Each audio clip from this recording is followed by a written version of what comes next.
안녕하세요. 반갑습니다. 한국양성평등교육진흥원 폭력예방통합교육 전문 강사 신연정입니다.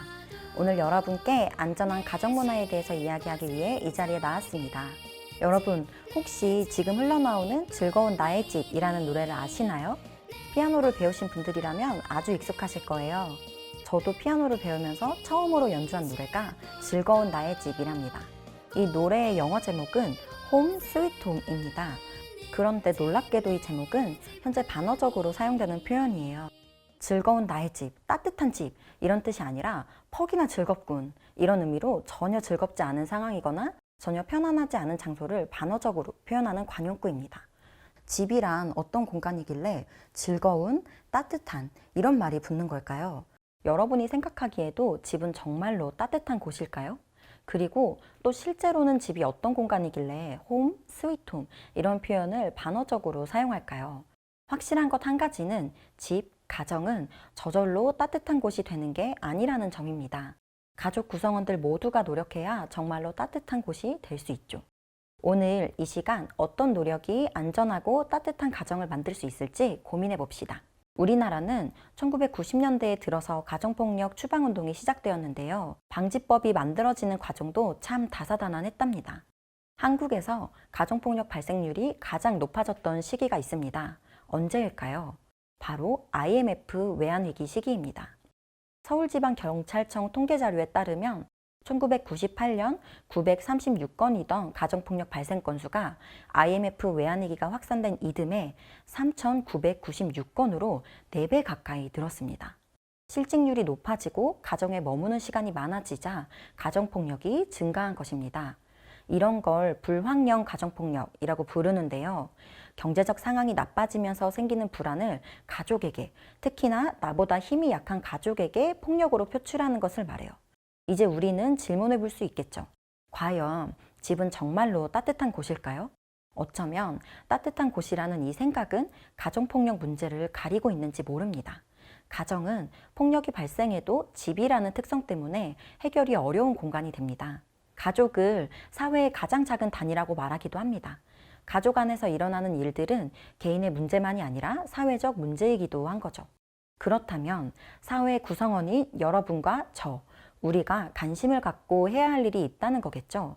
가정폭력을 예방하기 위해 우리가 할 수 있는 일은 무엇이 있을지 한번 살펴볼까요? 가정폭력이란 가족 구성원에 의해 발생하는 폭력을 뜻합니다. 여기서 말하는 폭력은 물리적인 폭력뿐만이 아니라 정서적, 성적, 언어적, 경제적 폭력 모두를 포함합니다. 또한 법정혼 관계에만 가정폭력이 성립하는 것이 아닙니다. 사실혼 관계에서도 폭력 상황이 발생한다면 가정폭력이라고 부를 수 있죠. 미국, 영국, 일본의 경우 데이트 폭력까지도 가정폭력법으로 처벌하고 있습니다.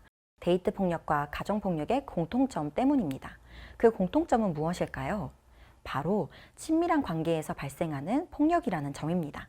가정폭력을 친밀한 폭력이라고 부르기도 합니다.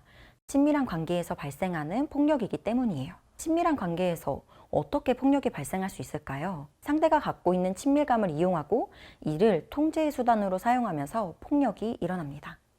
가정폭력은 어느 순간 갑자기 육체적 폭력으로 시작되지 않습니다. 상대를 통제하는 것부터 아주 조금씩 서서히 시작됩니다. 가계부 관리를 하면서 돈 쓰는 내역을 하나하나 점검하고 허락없이 돈을 사용하지 못하게 한다거나 친구나 동료 관계를 통제하면서 사회생활을 제대로 하지 못하게 하는 등의 통제 말이죠. 상대의 자율성과 결정권을 제한하는 것입니다. 그 통제는 보이지 않는 힘의 차이에서 나옵니다. 보이지 않는 힘의 차이가 무엇일까요? 힘이란 물리력을 뜻하는데 그렇다면 보이지 않는 힘은 어떻게 다른 걸까요? 팔씨름을 해서 이기는 것? 무거운 바벨을 드는 것, 이런 것들은 눈에 보이는 물리적인 힘입니다. 이렇게 몸에서 나오는 힘이 아닌 사람 간의 관계에서 나오는 힘이 있습니다. 가장 쉬운 예로는 어른과 아이의 관계가 있습니다. 여러분은 현재 청소년으로 성인보다 나이가 어리죠. 그래서 상대적으로 어른보다 힘이 약하다고 느끼는 경우가 있을 거예요. 팔씨름이 아니라 내 마음대로 할 수 있는 결정 등에 있어서 힘 말이죠. 예를 들어 담임 선생님이 쉬는 시간에 여러분을 불러서 이것 좀 1학년 부장 선생님에게 가져다 드리고 노트북 좀 3반에 설치해줘, 이런 부탁을 했다고 생각해 볼까요? 쉬는 시간에 매점도 다녀오고 싶고 친구들이랑 놀고 싶기도 한데 선생님이 심부름을 시켰어요. 이때 내가 아무리 쉬는 시간을 마음대로 쓰고 싶더라도 어른이기 때문에, 선생님이기 때문에 선생님, 싫은데요? 저 쉬는 시간에 놀 거예요 라고 말하기 어렵다고 느끼겠죠? 이런 게 바로 눈에 보이지 않는 관계에서 나오는 힘의 차이입니다. 힘의 차이는 어른과 아이 사이에만 있는 것도 아니에요. 여러분과 동갑인 친구들 사이에도 있을 수 있죠. 나보다 인기가 많은 친구, 나보다 게임을 잘하는 친구, 나보다 공부를 잘하는 친구와 나 사이에는 보이지 않는 차이가 있어서 그 친구의 말은 무시하기 어렵고 눈치가 보이기도 합니다. 이런 힘의 차이를 권력관계라고 부릅니다. 권력이라고 하면 마치 대통령, 국회의원이나 사장님처럼 아주 높은 지위의 사람들만 갖고 있는 것 같죠. 그러나 힘은 상대적이기 때문에 모든 사람이 누군가에겐 권력자가 될 수 있답니다. 이런 힘의 차이, 즉 권력관계는 가족 구성원 사이에도 존재합니다. 나이, 경제적 상황, 장애, 교육 수준 등 다양한 이유로 힘의 차이가 생길 수 있다는 것을 분명하게 인식해야 합니다. 특히 남편과 아내 사이의 힘의 차이가 가정폭력의 주요한 원인이 됩니다. 이 또한 단순히 물리적인 힘의 차이만을 의미하지 않아요. 월급이나 결정권의 차이 등 보이지 않는 차이도 포함합니다. 어떤 사람들은 월급의 차이는 누군가 한 사람이 노력하지 않은 것 아니냐고 묻기도 합니다. 그러나 월급의 차이는 개인의 능력 문제보다는 직군, 그러니까 직업의 종류 때문에 나타나는 차이이기도 합니다. 아주 먼 옛날에는 여자, 남자에게 어울리는 직업을 나눴고 그게 관습처럼 굳어졌습니다. 그래서 남자라면 이런 직업, 이렇게 말하는 사람은 없지만 사회 곳곳에서 그 관습이 드러납니다. 우리도 모르게 직업을 선택할 때 자신의 성별과 어울리는 쪽을 고르게 되고요. 의사 하면 남자를 떠올리고 간호사 하면 여자를 떠올리는 사람이 많은 것처럼 말이죠. 교과서에 들어가는 그림도 성별에 따라 직업이나 역할을 나눈 것이 많아서 최근에는 교과서 속 성차별 사례를 연구하고 바꾸려는 연구도 많답니다. 우리가 계속 여자 직업, 남자 직업을 나누는 것 같은 그림, 영화, 만화를 보다 보니 내 머릿속에도 나도 모르게 그 그림이 들어가는 거죠. 성별에 따라 직업을 나누면서 사회적 지위, 경제적 자원 등 다양한 차이가 벌어지게 됩니다. 그리고 이러한 보이지 않는 힘의 차이를 이용해서 가족 구성원에게 권력을 행사한다면 가정폭력에 해당할 수 있습니다. 국제기구 유엔에서도 가정폭력의 유형 중 하나로 경제적 폭력을 제시하면서 돈에 대한 통제를 유지하거나 상대방을 경제적으로 의존하게 만드는 것이라고 설명합니다. 또 성별에 따라 직업이 나뉘는 것을 어려운 말로 성별 직종 분리라고 부르는데요. 이것은 성별 고정관념에서 나온 것입니다. 성별 고정관념이란 각 성별에 어울리는 말투, 행동 양식, 감정, 역할 등이 있다는 믿음을 뜻합니다. 여자가 미술 수업을 더 좋아하고 남자라면 체육을 잘해야 한다는 생각 같은 거 말이에요. 또는 여자가 국어를 잘하지만 수학을 못한다는 편견도 성별 고정관념이죠. 남자는 박력이 있고 무서움을 느끼지 않아야 매력적이라고 생각하는 것이 대표적인 예시예요. 저희 부모님도 요리나 청소를 못하는 저를 보고 그래서 시집은 갈 수 있겠어? 라고 말하셨지만 저희 오빠인 아들에게는 어휴, 얼른 장가 보내야지 이렇게 말하시곤 하셨어요. 성별 고정관념 때문에 요리, 청소가 남자의 역할이 아니라고 생각해서 이런 말을 하신 거겠죠. 이러한 성별 고정관념은 남편과 아내 관계에도 그대로 적용됩니다. 여러분 어릴 때 짱구는 못 말려 만화를 보신 적 있죠? 그 만화에서 보면 아내 복미선은 남편 신영식에게 존댓말을 씁니다. 그런데 원작인 일본판에서는 둘이 똑같이 반말을 씁니다. 한국으로 들어오는 과정에서 아내만 존댓말을 쓰는 것으로 바뀐 거예요. 우리나라 육아 예능에서도 유사한 경우가 있습니다. 한 부부가 영어로 대화를 하는 모습이 방송에 나왔습니다. 아시다시피 영어에는 존댓말과 반말의 구분이 뚜렷하지 않잖아요. 그런데 아내의 말은 존댓말로, 남편의 말은 반말로 번역되었습니다. 이 두 예시는 아직도 우리 사회에는 남성을 가장으로 여기는 성별 고정관념이 존재한다는 것을 보여주는데요. 성별 고정관념이 강력할수록 개인의 다양성이 존중받기보다는 성별에 따라 고정된 역할을 수행할 것을 요구받게 되겠죠. 더욱 문제인 것은 바로 이 성별 고정관념이 차별과 폭력을 불러일으키는 원인이 되기도 한다는 것입니다. 먼저 가정폭력의 특징 세 가지를 알아볼 거예요. 가정폭력의 특징 첫 번째는 지속적이고 반복적인 폭력이라는 것입니다. 가정폭력은 한 번 발생하고 끝나지 않습니다. 반복해 발생하고 폭력 상황이 아주 장기적으로 지속되기도 합니다. 지속적으로 발생하기 때문에 피해자는 더욱 무력해지고 가해자에게 벗어나지 못하는 상황에 처하곤 합니다. 두 번째 특징은 가정폭력은 자주 사소하게 여겨진다는 것입니다. 부부싸움은 칼로 물베기라는 이야기를 들어보셨나요? 칼로 물을 베어봤자 물은 다시 합쳐지겠죠. 그것처럼 부부싸움은 가만히 내버려 두면 알아서 해결된다는 말입니다. 즉, 가정폭력을 대수롭지 않은 사소한 일로 여기는 것이죠. 이런 인식은 피해자가 가정폭력 피해 사실을 드러내지 못하게 합니다. 또 주변의 도움을 요청하더라도 시간이 지나면 알아서 해결될 문제로만 여기는 사람들이 많아서 필요한 때에 적절한 도움을 받지 못하는 일도 종종 일어납니다. 세 번째는 친밀한 관계에서 발생한다는 점입니다. 피해자는 가해자를 두려워하고 싫어하기도 하지만 동시에 피해자에게 가해자는 소중한 가족이기도 합니다. 또한 가해자가 항상 가해자를 저지르는 것이 아니라 어느 순간엔 정말 잘해주고 사랑으로 대해줍니다. 그러나 이내 폭력을 행사합니다. 그때마다 폭력의 이유를 붙이며 정당화하고요. 그렇기 때문에 피해자가 피해 사실을 알아차리기까지도 시간이 걸리고 피해를 인식했더라도 가해자로부터 벗어나는 것을 어려워합니다.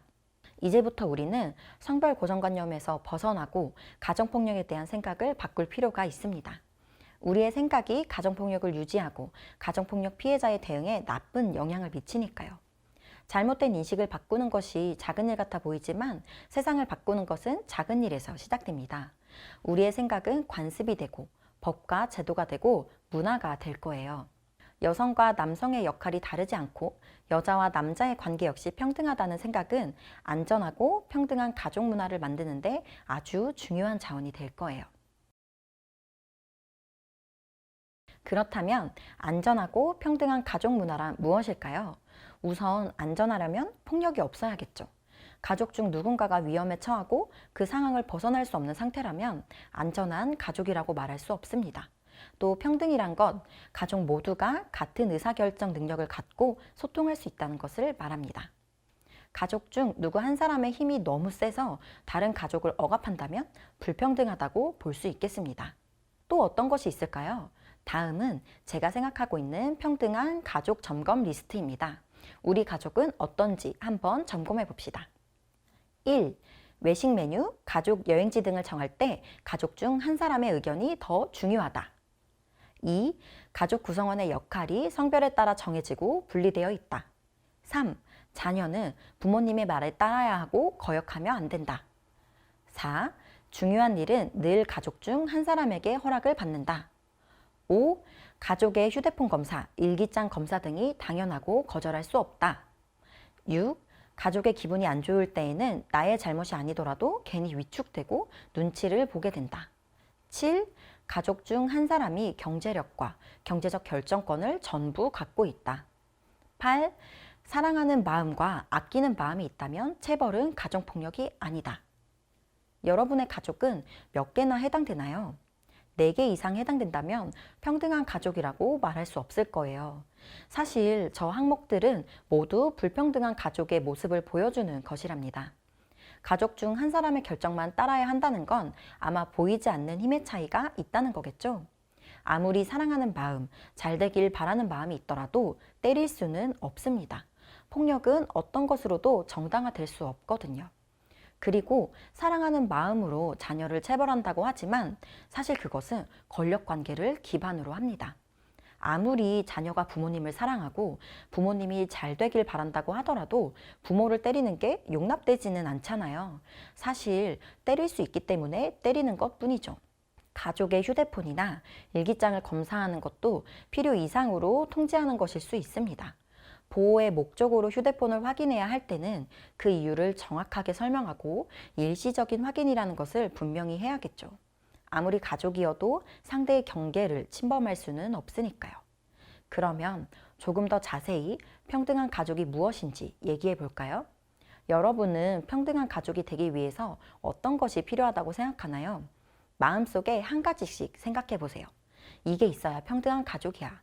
평등한 가족이라면 이 점만큼은 지켜야 돼 하고 하나씩 상상해 보는 거예요. 여러분이 고민한 것 모두 다 아주 중요하고 필요한 가치일 거예요. 그렇지만 이 시간 제가 몇 가지 제안해 보려고 합니다. 먼저 첫 번째는 동의입니다. 가족이어도 동의가 필요해요. 이렇게 얘기하면 가족이니까 괜찮아 라고 말하는 사람도 있어요. 하지만 가족이라고 해서 상대의 몸과 마음의 공간을 마음대로 침범해서는 안 됩니다. 몸의 공간을 침범한다는 것은 몸을 마음대로 만지는 것뿐만 아니라 방에 마음대로 들어온다거나 샤워하는데 들어와서 화장실을 사용하는 등 물리적인 경계를 침범하는 걸 뜻해요. 아무리 가족이어도 내 방에 노크도 없이 맘대로 들어온다면 기분이 나쁘죠. 또 가족이라고 해서 허락 없이 내 몸을 볼 수 있는 것도 아니고요. 마음의 공간은 눈에 보이지 않는 경계를 뜻해요. 휴대폰이나 일기장을 검사하는 게 마음의 공간, 즉 심리적인 경계를 침범하는 예시입니다. 뿐만 아니라 나의 친구 관계를 점검하고 나의 사생활을 존중하지 않는 것도 경계를 침범하는 것이라고 말할 수 있습니다. 아무리 가족이어도 개별적 존재로서 상대를 존중해야 합니다. 가장 가까운 사람, 가장 친밀한 사람의 경계를 존중할 수 있어야 다른 사람들의 경계도 존중할 수 있겠죠. 가족끼리 경계를 존중하는 방법에는 어떤 것이 있을까요? 아까 말한 것처럼 누군가의 방에 들어갈 때 노크를 하고 대답을 들은 후에 들어갑니다. 또 나는 샤워 후에 맨몸으로 나오는 게 시원하고 편하다고 할지라도 가족 중 누군가가 불편해한다면 당연히 그러지 말아야겠죠. 상대의 몸을 내가 마음대로 볼 수 없는 것처럼 상대에게 내 몸을 강제로 보여줘서는 안 되니까요. 아무리 가족이어도 다른 사람의 개인적인 일을 내가 다 알아야 하거나 다른 사람에게 말할 수 있는 것은 아닙니다. 나의 SNS에 가족의 사진을 올릴 때도 가족에게 물어봐야 합니다. 이것 말고도 가족끼리 경계를 존중하는 방법이 어떤 게 있을까요? 한번 여러분이 찾아보세요. 평등한 가족이 되기 위해 필요한 것 두 번째는 가족의 역할을 나누지 않는 것입니다. 아직도 많은 사람들이 자연스럽게 요리는 엄마의 역할, 운전이나 전등 교체는 아빠의 역할로 생각하는 사람들이 많아요. 가사는 아내의, 바깥일은 남편의 역할로 나누는 것은 성별 고정관념에 기인한 거예요. 또 그렇게 역할을 나누다 보면 당연히 계속해서 성별 고정관념이 강해지겠죠. 요즘엔 과거처럼 여성이 전업주부로 노동을 하는 경우보다는 직장을 다니는 경우가 더 많아요. 여러분의 주변만 보더라도 일하는 여성이 많을 거예요. 그렇다면 가사 노동 시간이 그만큼 줄었을까요? 그렇지 않습니다. 워킹맘이라는 단어가 워킹데디보다 익숙한 것만 봐도 알 수 있겠죠. 통계를 보면 여전히 여성이 가사를 전담하고 있어요. 통계청의 2019년 생활시간 조사 결과를 보면 여성의 평일 가사 노동시간은 190분인 반면 남편은 48분밖에 되지 않습니다. 맞벌이를 하더라도 여전히 가사는 여성의 몫이라는 인식 때문에 여성이 많은 일을 전담하고 있습니다. 마지막 세 번째는 다양한 가족 형태를 인정하기입니다. 다양한 가족 형태를 인정하는 것은 여러 의미에서 중요합니다. 우리 사회의 다양성을 포용하는 것이기도 하지만 가족 안에 있는 권력관계를 없애는 일이기도 하죠. 가족은 반드시 엄마, 아빠, 자녀로 구성되어야 한다는 생각은 성별 고정관념을 유지시킵니다. 엄마와 아빠의 역할이 뚜렷하게 나눠져 있다고 생각하게 되죠. 그래서 더욱 정상가족 이데올로기에 집착하게 됩니다. 정상가족 이데올로기는 특정한 가족의 모습만을 정상가족이라고 여기는 것을 가리킵니다. 하지만 이제는 가족은 이런 모습이어야만 정상이야 이런 생각에서 벗어나 봅시다. 사람들의 욕구가 다양하고 삶의 방식이 다양한 것처럼 가족의 모습도 다양할 수밖에 없습니다. 통계청의 통계로 보는 1인 가구 자료에 따르면 2020년 1인 가구는 전체 가구의 31.7%로 가장 큰 비중을 차지했습니다. 점차 가족의 형태는 다양해지고 있는데요. 그러나 아직까지도 우리나라 법률에서 인정하는 가족은 혼인으로 맺은 가족, 입양가족, 출산으로 생긴 가족뿐이랍니다. 하지만 이제는 사회가 많이 바뀌고 있고 다양성을 추구하는 점을 생각한다면 가족의 범위를 확장하는 게 좋겠죠. 돌봄 공동체, 경제 공동체, 생활 공동체도 가족이 될 수 있으니까요. 우리가 미디어에서 주로 봤던 가족의 모습은 4인 가정이었을 거예요. 하지만 자녀가 없는 가족, 한부모 가족, 재혼 가족, 육아 공동체, 대가족, 여러 국적과 인종이 함께 있는 가족 등 다양한 형태의 가족이 있습니다. 여러분은 나중에 어떤 형태의 가족을 이루고 싶나요? 어떤 모습으로 살 때 가장 행복할 수 있을까요? 한번 마음껏 상상해 보세요. 가정폭력은 우리 주변에서 벌어지고 있는 일입니다. 가려져 있을 뿐이죠. 2019년 가정폭력 실태조사를 보면 조사 응답자 중 여성은 28.9%, 남성은 26%가 가정폭력의 피해를 입었다고 응답했습니다. 30%에 육박하는 숫자인데요. 10가정 중 3가정에서 가정폭력이 일어나고 있다는 것입니다. 그 중에서도 지난 1년간 배우자로부터 통제적 유형의 폭력 피해를 입었다고 응답한 여성은 25.4%, 남성은 24.5%에 달합니다. 이 실태조사에서 통제적 유형의 폭력을 이야기했는데요. 이것 말고도 또 어떤 유형의 폭력이 있는지 가정폭력의 유형들을 알아봅시다. 가정폭력은 통제적, 언어적, 정서적, 신체적, 경제적, 성적 유형으로 나누어 설명할 수 있습니다. 어떤 사람들은 통제가 무슨 폭력이라고 묻기도 합니다. 여러분은 어떻게 생각하세요? 폭력에는 물리적인 것만 있다고 생각하나요? 물론 형법에 따라 처벌받는 것은 상해, 폭행 등 물리적인 폭력이긴 합니다. 하지만 이 시간에 우리가 가정폭력에 대해 이야기를 나누는 이유는 처벌받지 않기 위해서가 아닙니다. 안전하고 평등한 가정 문화를 만드는 것이 목적이에요. 그렇기 때문에 폭력을 더 넓은 개념으로 사용하고자 합니다. 상대를 존중하고 안전하게 의사소통하는 방식에 초점을 맞춰서 폭력을 이해해보는 게 어떨까요? 가정폭력의 첫 번째 유형은 통제적 유형의 폭력입니다.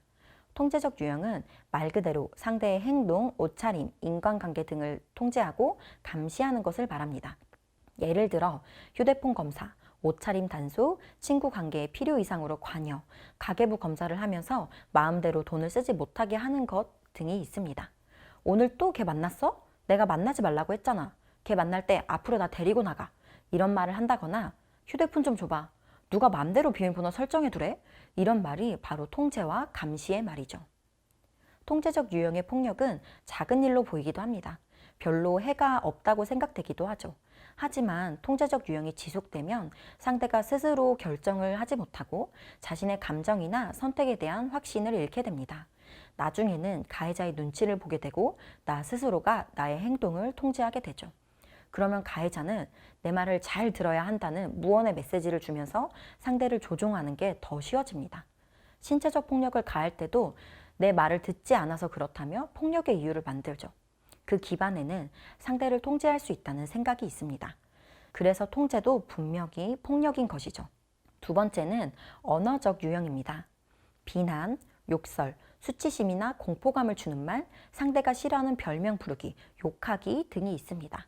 말 그대로 언어를 사용한 폭력입니다. 단순히 나쁜 말을 하는 것이 아니라 상대에게 모욕적인 말을 하고 그런 말을 들어도 되는 존재로 만드는 것입니다. 자신의 분노를 참지 않아도 된다고 생각하기 때문에 욕설을 하는 것이겠죠. 보이지 않아도 폭력입니다. 세 번째로 정서적 유형은 정서적 안정을 해치고 자존감을 깎아내리는 언행을 하는 것을 말합니다.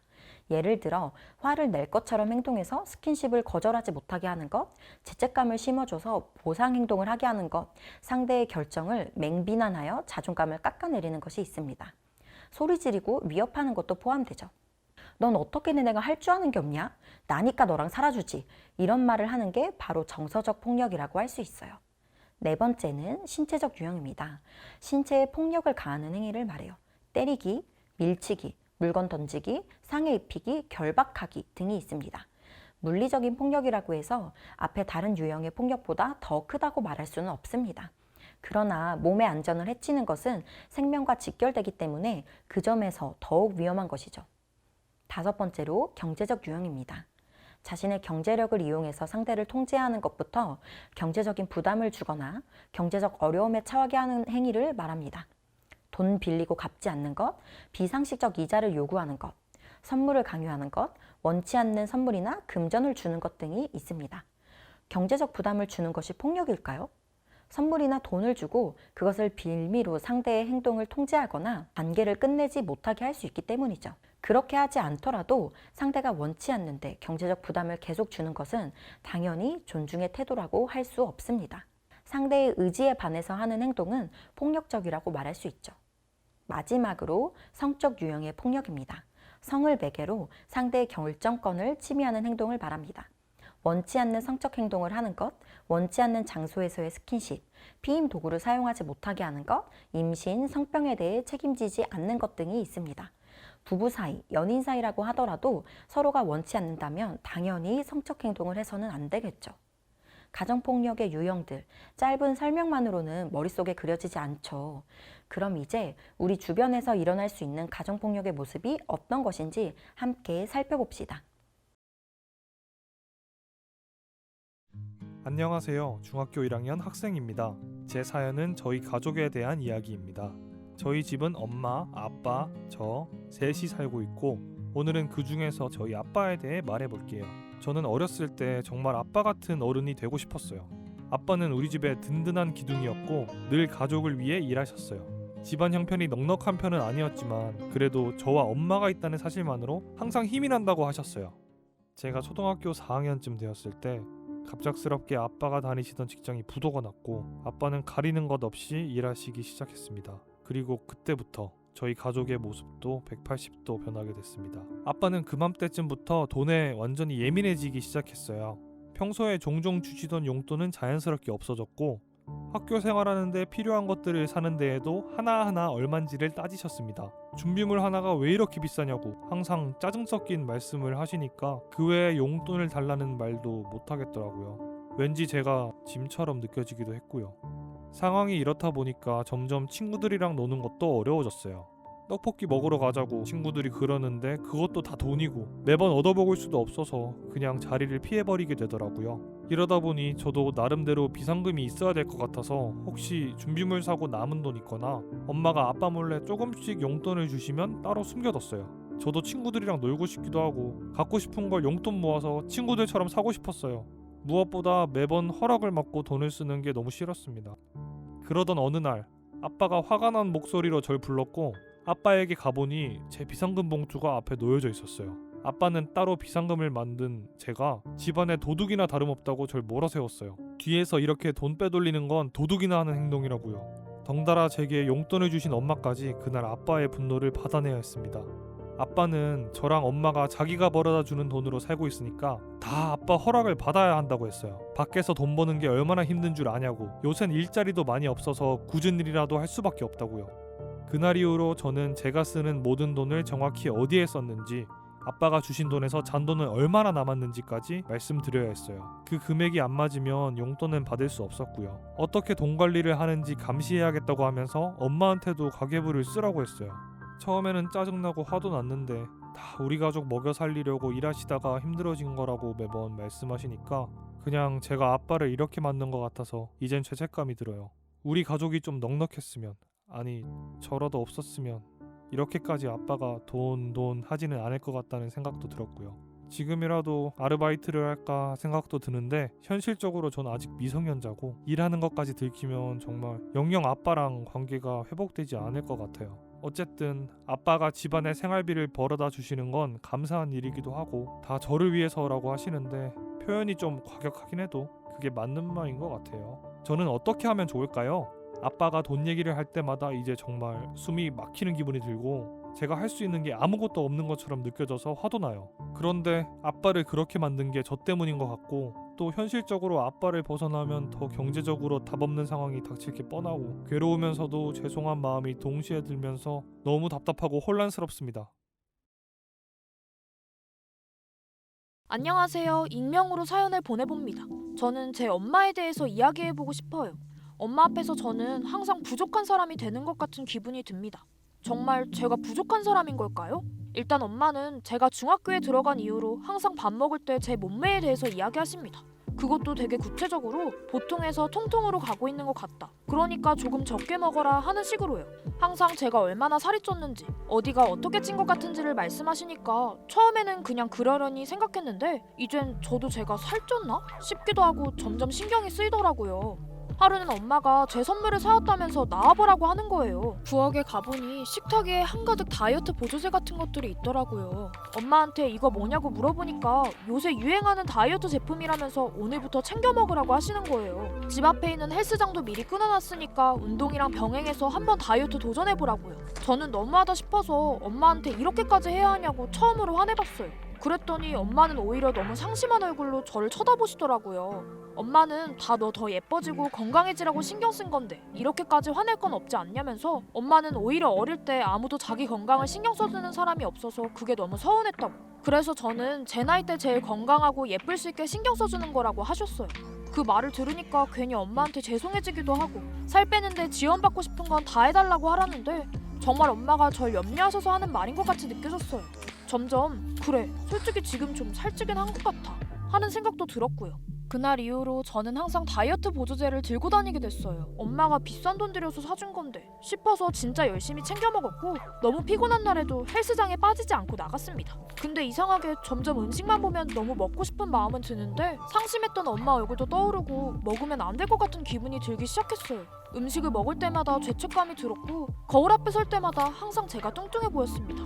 엄마한테 보조제를 그만 먹고 싶다고도 이야기했는데 엄마는 또 섭섭해하셨어요. 애초에 제가 날씬했으면 이렇게 하지도 않았을 테니까 조금만 참고 살을 빼보라고요. 엄마는 항상 자기만큼 절 사랑하는 사람이 없을 거라고 하십니다. 누가 더 건강해지라고 이렇게 열심히 하겠냐고요. 또 마음이 약해지는 기분이 들어서 알겠다고 할 수밖에 없었습니다. 전 이후에도 계속 보조제를 챙겨 먹고 헬스장에 나갔어요. 나중에는 먹은 걸 중간에 토해내기도 했고요. 조금이라도 많이 먹은 날은 실망하는 엄마 표정이 계속 떠올랐고 체중이 조금이라도 늘어나면 엄마가 화내실까봐 겁이 났습니다. 저 때문에 엄마도 힘드실 것 같고 애초에 제가 뚱뚱하고 못나서 문제가 생긴 것 같아요. 이제는 저도 살이 찔까봐 너무 두렵고 무서워요. 가족은 가장 힘이 되어주는 존재라던데 이런 고민 한마디도 엄마에겐 할 수가 없고 너무 혼란스럽습니다. 엄마를 기쁘게 하고 싶고 잘 지내보고 싶어요.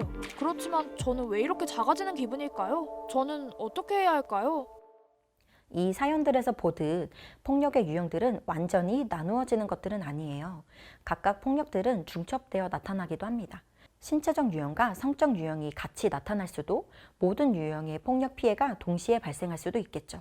그럼에도 폭력의 유형을 나눠서 설명하는 이유가 무엇일까요? 아무리 사소하더라도 그것은 분명히 폭력임을 인식하기 위해서입니다. 특히 통제적 유형이나 정서적 유형과 같이 눈에 뚜렷하게 보이지 않는 피해를 폭력이라고 인식하지 못하는 경우가 많습니다. 폭력의 유형들을 살펴봄으로써 폭력을 빠르게 알아차릴 수 있는 것이죠. 친밀한 관계에서 발생하는 폭력에는 가스라이팅이 수반됩니다. 여러분, 가스라이팅이라는 말을 들어보셨나요? 요즘에는 많은 분들이 알고 계신 것 같아요. 가스라이팅은 심리학 용어 중 하나입니다. 가스라이팅이란 교묘한 방법으로 상대의 생각을 조종하고 자신의 감정과 생각을 부인하게 만드는 것을 말합니다. 쉽게 말해 심리적으로 지배하는 것을 뜻해요. 상대가 자기 스스로에 대해 의심하게 만들어서 결국 가해자에게 의존하게 되죠. 가스라이팅은 지속적으로 상대의 자존감을 깎아내리고 상대의 결정이나 행동을 폄하해서 자기 자신을 무능하고 안 좋은 사람인 것처럼 느끼게 만듭니다.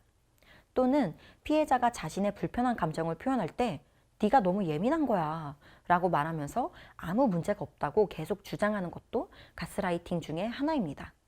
관계를 망치고 가정의 평화를 깨트리는 건 바로 너라면서 피해자가 예민하게 구는 것처럼 모는 것이죠. 계속 그런 이야기를 듣다 보면 심각한 문제가 생겼을 때도 내가 정말 예민한 걸까?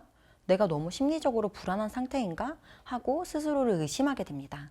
그래서 주변에 도움을 구하거나 문제를 해결하기가 어려워지죠. 나아가 가해자의 말이 다 맞다고 여기게 되고요. 또 가족이나 친구들 앞에서 상대를 깎아내리고 비난하는 것도 가스라이팅에 포함됩니다. 혹은 상대의 약점을 잡아 통제하는 방식도 있죠. 예를 들어 넌 너무 사치스럽고 경제관념이 없어 이렇게 핀잔을 주면서 상대를 도와주기 위해 돈 관리를 해주는 것처럼 경제적으로 통제하는 것 말이에요. 가스라이팅을 수반한 가정폭력은 피해자가 자신도 모르는 사이 심리적 통계를 받게 될 수 있어서 그것을 잘 알아차리고 적절하게 대응하는 것이 필요합니다. 그러기 위해선 평소 친밀한 관계에서 일어나는 가스라이팅이 어떤 모습인지도 알 필요가 있어요. 다음 영상을 보면서 친밀한 관계에서 일어나는 가스라이팅이 어떤 모습인지 살펴보도록 해요. 안녕하세요. 저는 서울에 사는 16살 학생입니다. 오늘은 저와 사귀고 있는 A에 대해서 이야기해볼까 해요. 분명 절 너무 사랑하는데 왜 이렇게 제가 할 수 있는 말이 줄어드는 느낌이 들까요? 제가 모자란 걸까요? A와 만난 지는 80일째. 우리는 매일같이 서로의 일상을 공유했고 A는 언제나 저를 지지해주고 응원해줬습니다. 오랜만에 친구들이랑 만나서 영화 보기로 한 날이었어요. 같이 맛있는 것도 먹고 영화도 보고 진짜 스트레스가 풀리더라고요. 한창 놀고 있는데 A한테 메시지가 오더라고요. 재밌게 시간 보내라고 해서 알겠다고 했죠. 조금 지나서 또 A한테 메시지가 왔는데 제가 친구들이랑 노느라 그 메시지가 왔는지 몰랐던 거예요. A는 화가 났는지 답장이 없었어요. 집에 들어와서 다시 미안하다고 메시지를 보냈어요. 시간이 점점 늦어져서 걱정됐다는 A의 말을 들으니까 다 저 걱정돼서 그랬다는 건데 괜한 일로 A를 걱정시킨 것 같은 기분이 들었어요. 주말에는 A랑 꼭 좋은 시간 보내야겠다 싶었죠. 그렇게 A랑 데이트하는 날이 다가왔어요. A에게 잘 보이고 싶어서 옷도 진짜 신경 써서 입었고요. 오늘 꼭 A의 마음을 풀어줘야지 라고 생각했어요. 만나자마자 나 오늘 어때? 하고 물어봤는데 A는 뭔가 떨떠름한 말투로 잘 어울린다 라고 하는 거예요. 표정도 뭔가 안 좋아 보이긴 했는데 아무것도 아니라고 하니까 크게 신경 쓰진 않았죠. 그날 우리는 즐겁게 시간을 보냈어요. 역시 A가 너무 최고다 싶었죠. 그런데 헤어지기 직전에 A가 제 옷차림에 대해서 말하더라고요. 뭐 하나 말해도 되냐고. 솔직히 오늘 옷이 너무 신경 쓰인다고요. A의 옷차림 지적. 솔직히 썩 기분 좋지는 않았어요. 다음날 A를 만나 옷에 대한 지적은 안 했으면 좋겠다고 말했어요. 내 옷에 대해서는 이야기 안 했으면 좋겠다고. 그리고 친구들은 다 어울린다고도 했다고요. 그랬더니 갑자기 A가 친구들한테 우리 이야기도 하고 다니냐고 화를 내는 거예요. 제가 당황해서 대답을 못하니까 제 친구들이 우리 관계에 대해서 그렇게 잘 아냐면서 자기는 진짜 절 생각해서 한 말이고 그날 지나가던 애들이 다 저를 쳐다봤었대요. 그게 좋냐고 하는데 할 말이 없더라고요. A는 그렇게 자리를 떠났고 그 후로 하루 종일 연락이 없었어요. 조용한 핸드폰을 보고 있으니까 마음이 너무 불안했어요. 이대로 영영 A한테 연락이 안 오는 건 아닐까 겁도 났고요. 저는 A가 좋아할 만한 옷을 입고 사진을 찍고 전송했어요. 그제서야 A한테 답장이 오더라고요. 진짜 사랑하는 사이니까 그런 말도 하는 거라고. 친구들한테는 앞으로 우리 이야기는 안 했으면 좋겠다고 했어요. 그 뒤로도 저와 A는 자주 만나서 데이트를 하고 좋은 시간을 보냈어요. A와 보내는 시간이 좋았어요. 하지만 친구들이랑 시간 보낼 때는 A의 연락을 못 받을까봐 늘 불안했고 시간이 나면 A랑 보내느라 점점 친구들과 보내는 시간이 줄어갔어요. 점점 입는 옷도 A가 싫어할 만한 건 입지 않았고요. 이런 점 하나만 빼면 모든 게 좋은 연애인데 저는 왜 점점 할 수 있는 말이 줄어드는 기분일까요? 저에게는 3년째 과외 중인 과외 선생님이 있습니다. 그 선생님에 대해서 이야기해볼까 합니다. 처음 선생님을 만났을 때 선생님은 저에 대한 칭찬을 아낌없이 말씀하셨어요. 제가 공부에 진짜 재능이 있고 선생님이 가르치고 있는 제자 중에 제일 자기 말을 잘 이해한다고요. 다른 건 몰라도 저는 진짜 다른 애들보다 더 신경 쓰게 된다고도 하셨어요. 그런 말을 계속 들으니까 뭔가 제가 특별해진 것 같기도 하고 기분이 되게 좋았어요. 부모님과의 싸움이나 친구들과의 갈등, 공부뿐만 아니라 어떤 얘기를 해도 잘 들어주셨어요. 진짜로 저한테 형이 생긴 기분이었어요. 그러던 어느 날 제가 숙제를 안 해간 날이 있었어요. 다음에 숙제 못한 부분까지 더 열심히 하겠다고 했는데 갑자기 선생님은 제가 안 푼 문제집 장수만큼 손바닥을 맞아야 한다고 하셨어요. 저는 너무 당황스러웠는데 처음 보는 무서운 표정으로 실망했다고 하시고 자기도 저를 때리고 싶지 않지만 제가 숙제를 안 했기 때문에 어쩔 수 없다고 하셨어요. 애초에 숙제를 안 했기 때문에 매를 둘 수밖에 없던 거였고 그래도 부모님이 알면 너무 걱정하실 테니까 이 이야기는 부모님께 비밀로 해야 한다고도 하셨어요. 그때 이후로 지금까지 선생님은 여러 가지 이유로 절 때리셨어요. 숙제를 안 해서, 수업 시간에 졸아서, 대답을 느리게 해서, 시계를 쳐다봐서. 점점 과외 시간이 다가오는 게 괴로웠어요. 하지만 또 항상 그러신 것도 아니고 다시 저를 다정하게 대해주기도 하셨어요. 진짜 신경 쓰니까 이렇게라도 해주시는 거 아닐까 싶기도 하고 너무 혼란스러웠죠. 하루는 손바닥 맞는 게 너무 아파서 아무리 잘못을 했어도 맞는 건 싫다고 용기 내서 말했어요. 그랬더니 정 그게 싫으면 그냥 과외를 그만두자고 말씀하시더라고요. 솔직히 자기를 만난 이후로 성적이 오른 건 사실이지 않냐고. 처음에 만났을 때는 성적이 말이 아니었는데 이 정도까지 끌어올릴 수 있었던 건 본인 덕이었다고 하시더라고요. 시간이 조금만 지나도 자기한테 크게 감사할 거라고요. 다시는 자기만큼 저를 생각하는 선생님은 못 만날 거라고 하시는데 생각해보면 성적이 오른 것도 사실이고 선생님이랑 헤어지는 것도 너무 싫었어요. 부모님한테도 뭐라고 말해야 될지 모르겠고 갑자기 그냥 떠나시겠다고 하시니까 너무 불안했어요. 이제는 처음부터 다 제 잘못으로 느껴져요. 제가 항상 맞을 행동을 자처하는 것 같고 저도 너무 괴로운데 선생님이랑 관계를 끊어내지도 못하는 제 스스로가 너무 한심하게 느껴집니다. 전 도대체 어떻게 해야 하는 걸까요?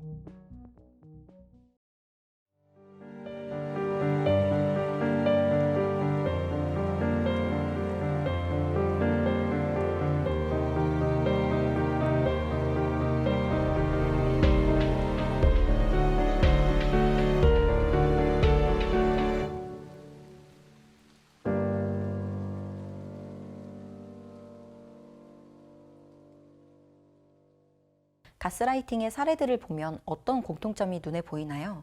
바로 피해자는 가해자를 의지하고 있다는 점이에요. 물론 의지하게 된 원인이 가해자의 잘못된 언행 때문이지만요. 상대를 무기력하게 만들어서 폭력을 저지르고 그 폭력에서 벗어날 수 없게 만드는 것이 바로 친밀한 관계의 폭력의 특징입니다. 물론 이 가스라이팅도 권력관계에서 나타납니다. 불균형한 권력관계는 상대에게 쉽게 저항하지 못하게 하죠. 우리 아까 얘기한 과외 선생님과 학생 예시를 기억하죠? 그런 사이에서 상대가 나를 교묘하게 조종할 때 쉽게 대항하기가 어렵습니다.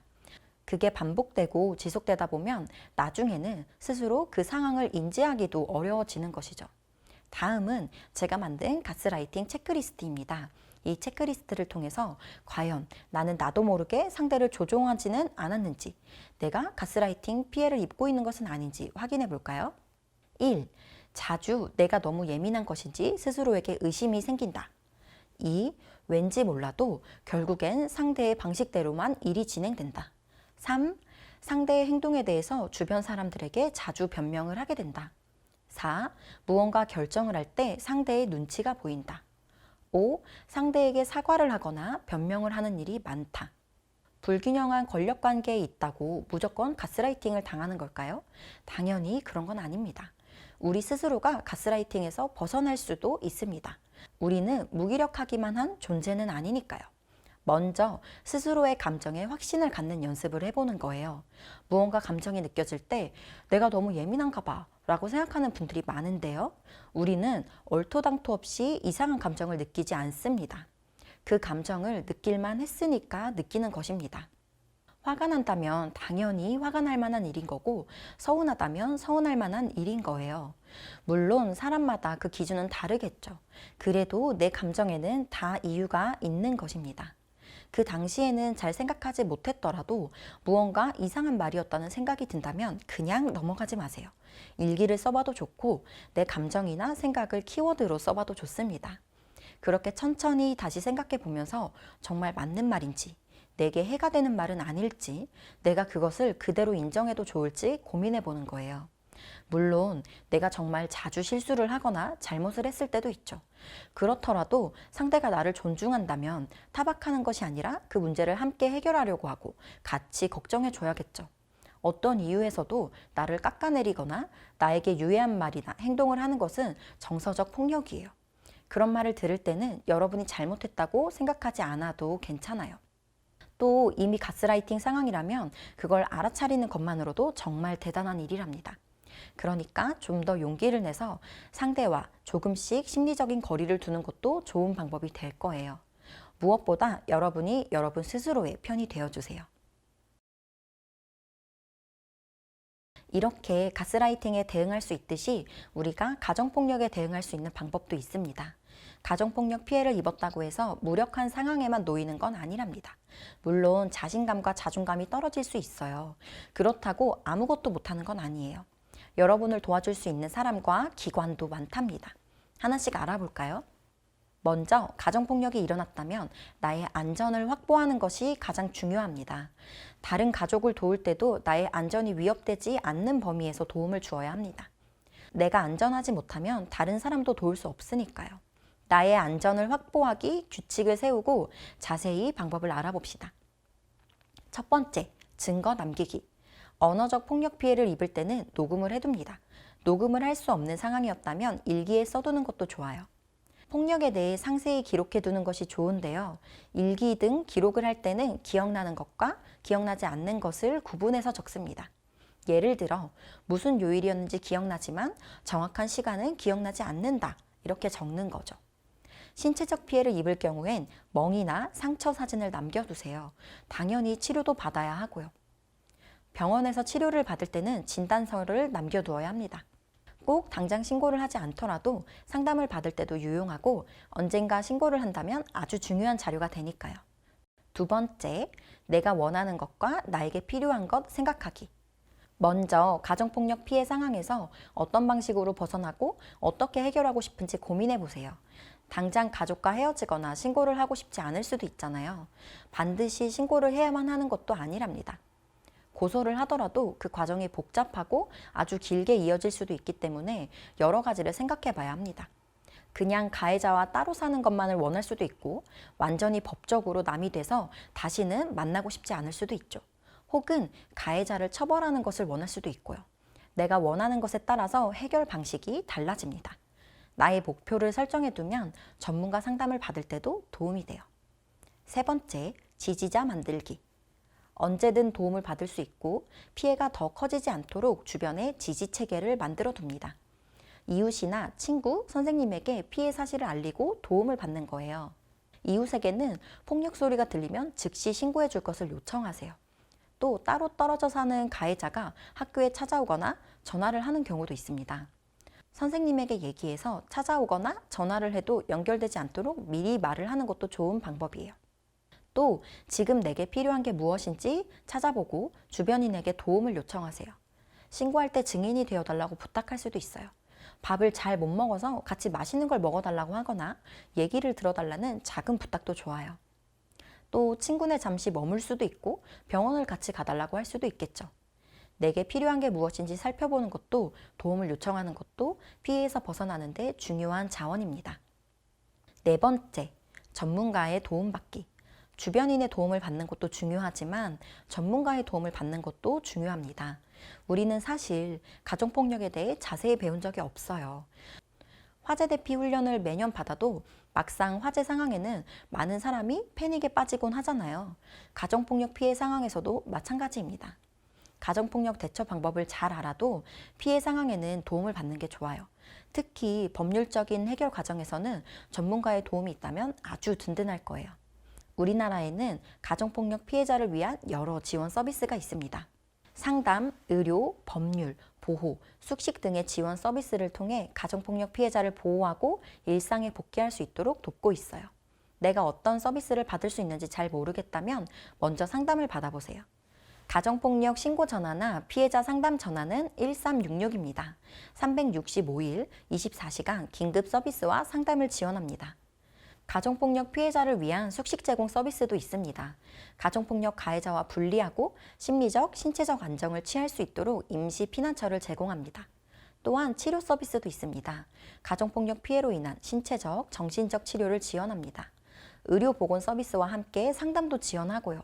고소를 하거나 이혼을 원하는 피해자를 위해 법률 지원도 있어요. 경찰 조사 시에 동행하기도 하고 법률 상담을 지원하기도 합니다. 또 해바라기 센터를 방문해서 도움을 받을 수도 있어요. 해바라기 센터는 가정폭력, 성폭력, 성매매 피해자를 위한 통합서비스 지원센터예요. 상담, 의료, 법률 수사, 심리치료 등 지원 서비스를 한 곳에서 받을 수 있다는 장점이 있습니다. 물론 피해자의 가족도 서비스를 받을 수 있어요. 당연히 피해자 지원 서비스에 연령, 성별 제한은 없답니다. 피해자가 신고를 하고 지원 서비스를 받는 과정에서 보장되어야 할 권리도 있습니다. 경찰 등 수사기관을 거치지 않고 피해자가 직접 가정법원에 보호조치를 신청할 수 있어요. 피해자나 집, 학교로부터 100m 내 접근 금지, 전화, 이메일 금지, 여러분과 같은 청소년 가족에 대한 권리행사 제한, 이런 보호조치를 신청할 수 있습니다. 그리고 가해자 협조 없이 주소지 외에 지역으로 입학하거나 전학을 갈 수 있습니다. 가해자를 지정해서 주민등록 열람을 제한할 수도 있어요. 그럼 피해자가 어디로 이사했는지 가해자는 알 수 없겠죠. 1366이 아니더라도 112 긴급신고를 통해 경찰의 도움을 받을 수도 있습니다. 경찰관으로부터 폭력 제지의 도움을 받을 수 있어요. 또한 가해자와 분리해서 면담할 것을 요청할 수 있어요. 경찰로부터 상담소, 보훈시설, 의료기관 연계 등의 도움도 받을 수 있습니다. 그러니 1366이 생각나지 않을 때는 112 긴급신고를 해도 좋습니다. 가정폭력 신고 사실은 비밀이 보장됩니다. 내가 피해 당사자가 아니라 주변인일 경우에도요. 그러니 걱정할 필요가 없답니다.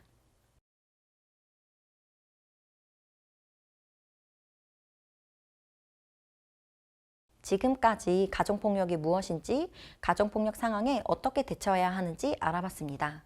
이제 여러분은 가정폭력을 사소한 일, 가정만의 문제로 생각하지 않겠죠. 그러면 이 사회의 가정폭력을 없애기 위해 우리가 할 수 있는 일은 무엇일지 생각해 봅시다. 처음에 말했듯이 우리는 이 사회를 만들어가는 사람들이에요. 우리가 가정폭력 없는 세상을 만들어갈 수 있습니다. 먼저 어떤 상황에도 폭력은 용인될 수 없다는 것을 명심해야 합니다. 어떤 잘못도 폭력을 당해도 되는 잘못은 없어요. 그건 가해자의 변명일 뿐이에요. 폭력을 저지르지도 않아야 하지만 폭력을 목격했을 때 당연하게 생각해서는 안 됩니다. 폭력을 목격할 때는 반드시 신고하는 것이 중요해요. 아동학대, 노인학대 상황에서도 마찬가지입니다. 112 긴급신고를 통해 폭력 상황에 개입할 수 있어요. 또 내가 주변인 또는 목격자라면 가해자와 피해자를 분리하는 것도 중요해요. 이제 여러분은 가정폭력을 예방할 수도 있고 또 더 큰 피해를 막을 수도 있겠죠. 여러분 덕분에 더 안전하고 따뜻한 사회가 될 것 같아요. 가정폭력으로부터 안전한 사회를 만들기 위해 4가지를 꼭 기억합시다. 1. 가족이어도 내 마음대로 할 수 없다. 2. 평등에서 안전이 시작된다. 3. 존중하는 언어 습관 사용하기. 4. 가정폭력을 발견하면 방관하지 않고 즉시 신고하기. 폭력은 권력관계에서 발생합니다. 우리는 아까 가족 안에서도 권력의 차이가 존재할 수 있다고 얘기했죠. 우리 가족은 평등한지 살펴보는 것도 가정폭력을 예방하는 데 중요한 방법입니다. 안전하고 평등한 가족 문화를 만들기 위해서 무엇을 할 수 있을지 고민해 봅시다. 아마 가족마다 할 수 있는 방법이 다를 거예요. 가족회의 때 투표 방식을 선택한다거나 가족여행지는 부모님이 정하는 대신 식사 메뉴는 자녀가 정하는 방법, 이런 것들이 있겠죠. 이렇게 작은 것부터 시작할 수 있습니다. 무엇보다 성별 고정관념을 경계해야 합니다. 성별 고정관념이 부부, 남녀의 권력관계의 근본적인 원인이니까요. 빨간색 셀로판지를 눈앞에 대고 책을 보면 빨간색 글씨는 보이지 않아요. 그것처럼 우리 눈앞에는 성별 고정관념이라는 셀로판지가 붙어 있는지 모릅니다. 이제부터 눈앞에 셀로판지를 떼고 잘못된 것을 정확히 볼 수 있으면 좋겠습니다. 그래서 모든 사람에게 집이 안전하고 평등한 정말로 스위트 홈이 될 수 있기를 희망합니다.